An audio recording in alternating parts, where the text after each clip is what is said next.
നിങ്ങളുടെ favourite shows ഇനി ഒരിക്കലും മിസ്സാവില്ല. ഇപ്പോൾ C5-ലൂടെ കാണും നിങ്ങളുടെ ഫേവറേറ്റ് ഷോ തികച്ചും സൗജന്യമായി.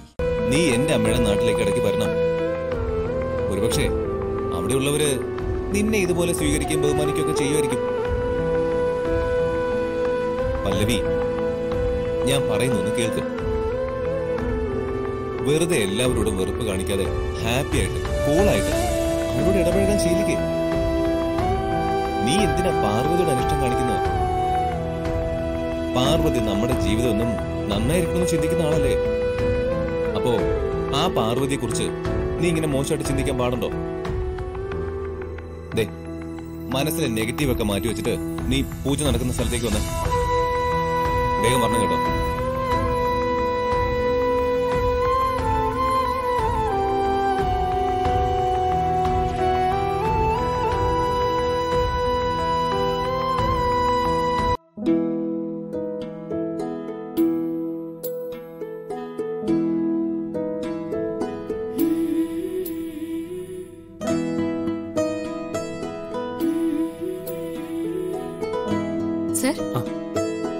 പാർവതി, പൂജയ്ക്ക് വേണ്ട തയ്യാറെടുപ്പുകളൊക്കെ കഴിഞ്ഞോ?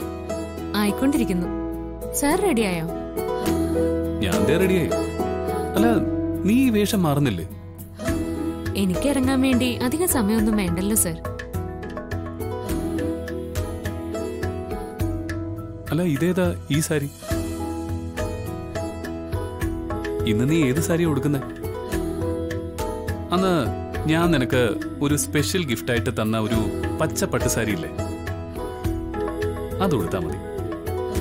അല്ല സാർ, അത് എന്തു പറ്റി? അത് സാർ എന്നോട് ക്ഷമിക്കണം. മനസ്സിലായില്ല. ആ സാരി ഞാൻ പല്ലവിക്ക് കൊടുത്തു. പല്ലവിക്കോ? ആ സാരി കണ്ടപ്പോ അവക്ക് അതിനോട് വല്ലാത്തൊരു ഇഷ്ടം. അത് കിട്ടിയാ കൊള്ളാന്നൊക്കെ ഒരു തോന്നല്. അങ്ങനെ അവൾ ആ ആഗ്രഹവും വെച്ച് എന്നോടത് ചോദിച്ചു.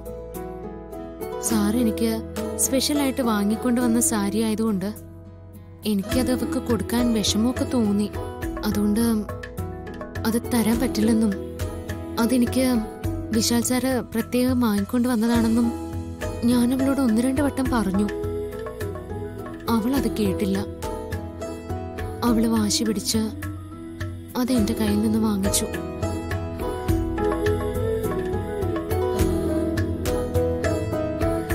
കൊച്ചുകുട്ടിയായിരിക്കുമ്പോഴേ അവക്ക് ഇതാ സ്വഭാവം.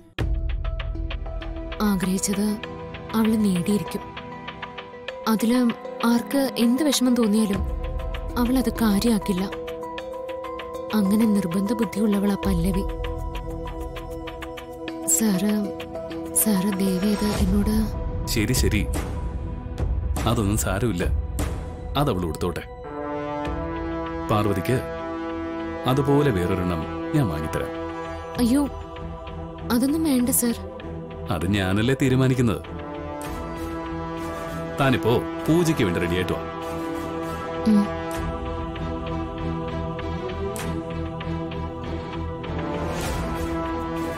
സാറിന് വിഷമമായി കാണുമോ?